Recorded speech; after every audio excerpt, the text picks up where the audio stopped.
Okay, so welcome to the 14th edition of the LICHTER Filmfest Frankfurt International, screening this year from April the 27th to May 9th on demand on our website. Today we have the pleasure of having Luis López Carrasco, the director of The Year of the Discovery, a Spanish documentary that recently won two Goya Awards for Best Documentary and Best Editing, and winner of the Best Film Award at the Cinema du Réel Festival in Paris and Mar del Plata Film Festival in Argentina. The Year of the Discovery starts with the story of the building of the autonomous parliament in the region of Murcia in Spain in 1992, which was burned down in public protest, while the country was high on the modernization brought upon by the Barcelona Olympics and the World Fair that took place in Sevilla with the theme The Age of Discovery.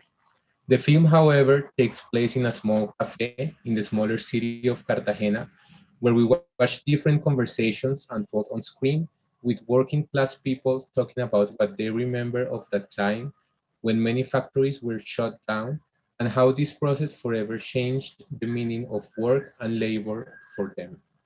So, Luis, hello. I Hi. wanted to start by asking about this choice of having the whole film taking place in one spot, in a cafe or a snack bar.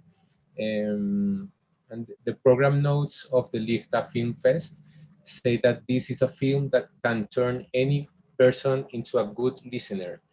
And I think that even though it is a lengthy film, it's 3 hours long, I feel like it captures you and kind of uh, hypnotizes you into listening closely to what all these people have to say. And even though it takes place in one setting, it doesn't feel claustrophobic. Uh, so I wanted to know, was it always your idea for these stories to be shown in this particular way without leaving this one place, or how did you come to this decision? Yeah, thank you very much. Thank you all the team and all the audience in the for the film festival, Victor. I'm very happy to be part of this Q&A. I'm very happy that the German audience can be able to watch the film. But there were many reasons to picking to choose a snack bar, and it was very from the beginning of the process. We were doing a research for 3 years before the principal shooting, and it was, I think, in the very first moments we had this idea because, well, we were trying to speak about 1992, but at the same time we were trying to uh, speak about how the economical crisis affects the working class people, especially in this area in Cartagena and La Unión. Which are cities that had a very strong industrial history and tradition. So we were having this idea of connecting 1992, the crisis of 1992, with the current crisis. And at the beginning, we wanted to, as you are not sure if what you are watching belongs to the 90s or not, because the bar, the people are smoking, the photography is made with cameras from the home cameras from the 90s, and the people looks like the 90s. As the film goes on, you are not sure in which time you are. So for we have this idea of doing a direct documentary, but the atmosphere is, I mean, there are photography, art, and custom choices to make this to create this ambiguity. So the decision of choosing a bar was it was connected to having a closed space that is when you are, it's easy to create this atmosphere of the 90s in a locked space. But at the same time, I like to, so because we have this film feeling of historical film, and it's easier and cheaper if you choose one place. But at the same time, I think these snack bars from the very attached to the neighborhoods. I mean, the bar that appears in the film is from the 40s. So it's been in that square, in that neighborhood for 80 or 70 years. And these places are you have many different generations. You have people who comes from different works. And it's interesting because I wanted to create conversations between people of many different generations, origins. And I think these bars in Spain create this plurality.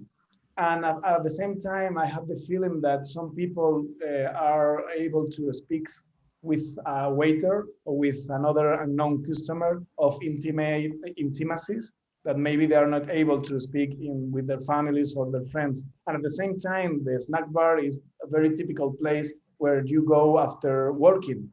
So you speak a lot with your workmates about work. So that were the principal reasons of choosing this bar. But at the same time, there is this idea, this space is like a time capsule.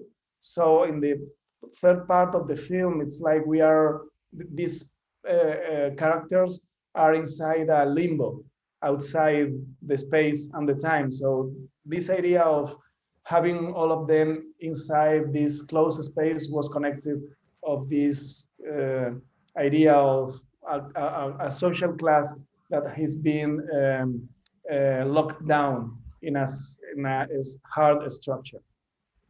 Yeah. Okay, so you were talking about the cafe being this, or the bar being this place where you can start talking about intimate stuff with the waiter or with the person you encounter, and it's like a place where this happens. And this leads me to the next question. And I feel like the year of the discovery works like as a oral history of the working class in Spain. And in your previous film, which is called The Future, El Futuro, there is also a focus like on the everyday conversations that take place in that film in a party with loud music. And here the focus is on everyday conversations in this small bar. So like in both cases, the characters, they talk about their experiences and their beliefs, and they have disagreements, but they feel like they truly listen to each other and what the other one is saying.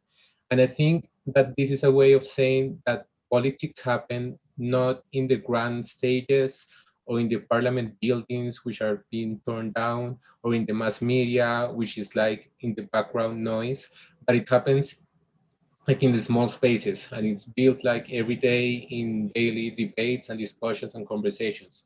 So I wanted to ask you if you agree with this idea, and also if you think this has changed nowadays with the rise of virtual means of communication. Yeah, that's it.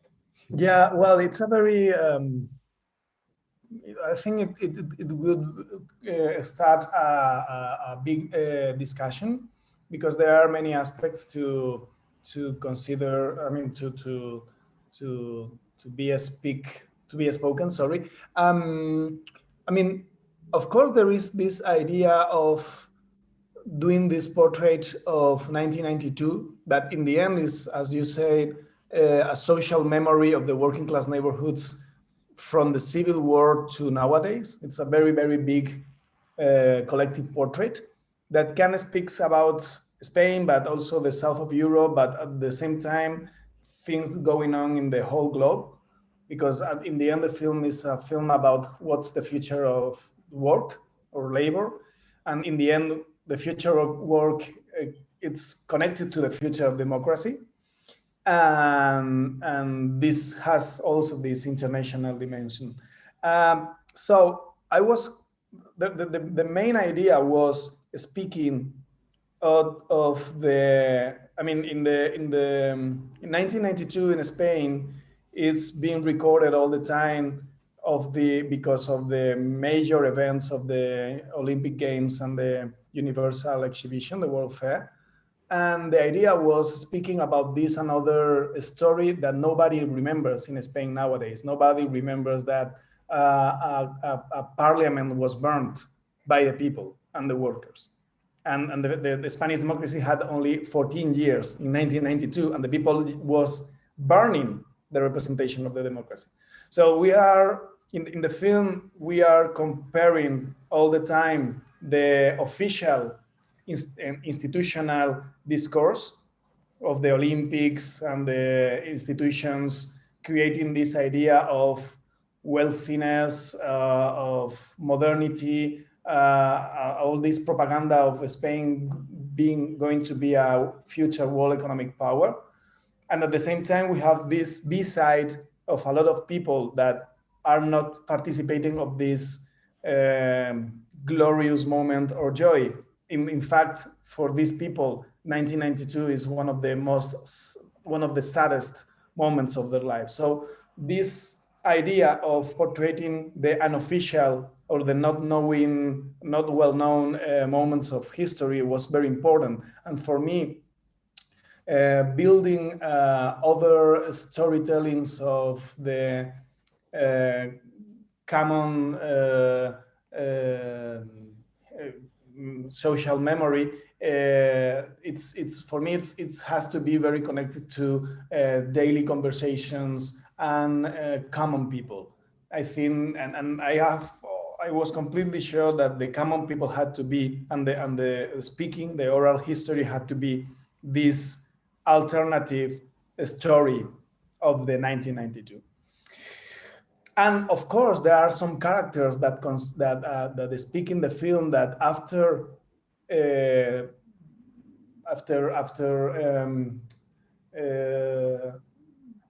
having this experience of the politics, not listening to them, the politics not paying attention to them, and not supporting the collapse of the city because of the factory closures, they have this feeling, and they speak in the film that they consider that the parliament are not representing them at all, that institutional or professional politics are not really connected to the interest of the people. That could be a possibility, but at the same time, we have this strong discussion in Spain and many other countries in 2011 about what is exactly how democracies may have to function in the future. Maybe all the square movements connecting to a very more radical or direct idea of democracy were situations that were strongly debated in Spain in 2011. I'm not sure if real politics happen in a bar or real politics happen in the assemblea, in the popular assemblies. In the assembly. Yeah, of the squares. In the end, in Spain, it happened that a political party had to be created to go into the parliament and to create the laws that also affects the people. So it's a very complex debate. I think that politics can be made in both aspects. And in the end, the last part of the film is a discussion about the peoples that believe in the institutions and people that doesn't believe in the institutions anymore. The problem now is that there are a lot of in Spain and in Europe, there are a lot of discourses that consider that political parties doesn't work anymore.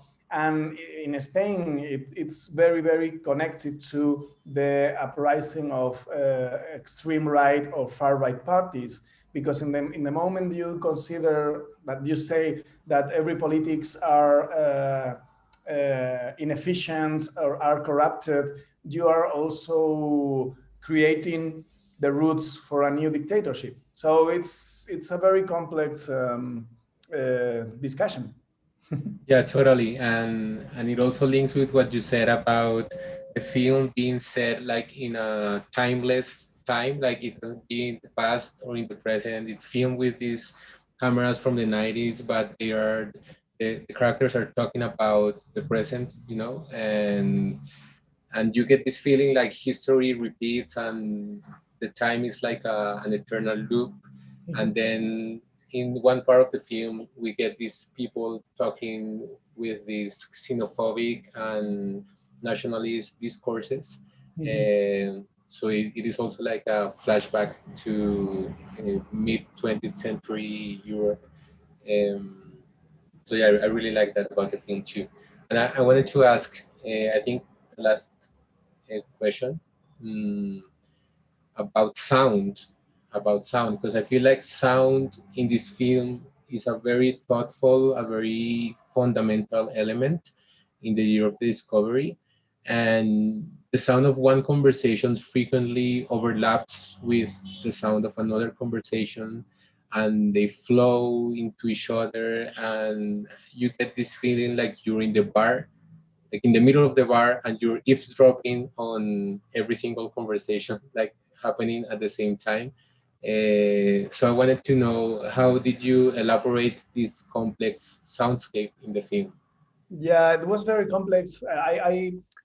When the editor and me decided to put the film into screens, we had the feeling that the space expanded, and the feeling of being part of many conversations, or being part of this space, was connected to the experience I had in snack bars, thinking of the film before shooting the film. So this idea of having different points of listening or points of view were connected to the same. I thought this film having breakfast or lunch in a bar. So many of the decisions were connected to how enhance this experience. So it was very interesting because as we were trying the participants that we were looking for them in castings that we made in neighborhood associations. We were trying to uh, build this big collective portrait, very diverse, and and then we were having conversations with them. We were putting some topics of discussion in these tables. So the shooting was a documentary shooting, but at the same time they were having different customs because we were dressing most of the participants. So they were having they know they have to behave like themselves, if that's possible, because I think every person has different persons inside, and every time we interact, we gave different aspects of ourselves. So the point is that they have to believe that they were in an open bar, but the bar was closed because the owners have closed that bar. So I have to create this atmosphere in the shooting of the participants believing that they are in an open bar, but at the same time, the sound recording was like in a fiction film because they were alone. And we put customers around the people, but they have to not speak. So it's interesting because Alberto Carlasare, who was the sound editor, made a sound edition of a fiction film. I mean, he had to reconstruct everything. I mean, every ice cube that sounds in a glass, every time somebody gives a hit in the table, or every time they light a lighter. And so that allow us to make this change of focus of attention in the edition of the film. I mean, and having this feeling of that you are listening to one conversation and then we overlap to the other, because the original sound record was very clean, and but it was very difficult because at the same time we have to create that both screens are happening at the same time, and most of the time it didn't happen, and we create this connections with the sound. So it was a very, very complex project that at the same time uses strategies of the fiction films to create a certain space sound, or sound space, sorry. Okay. That's really great. It was very, very well done. Congratulations. Thank you. And I think we ran out of time. So finally, we have one last question for you. And our theme this year at the LICHTER Filmfest is change. So I wanted to ask you if you could tell us in a few words what change means to you. Well, I think change is what life is. I think if without change, the only thing that I think that is not changing is death. Or I mean, change for me is what life is. If something is not changing is because it's dead. Okay, Luis, thank you very much. This was very enlightening. I just want to know everything about this film and go back in time and see the recording and everything. Yeah, thank you. Thank you. Thank you very much. Thank you very much for the questions.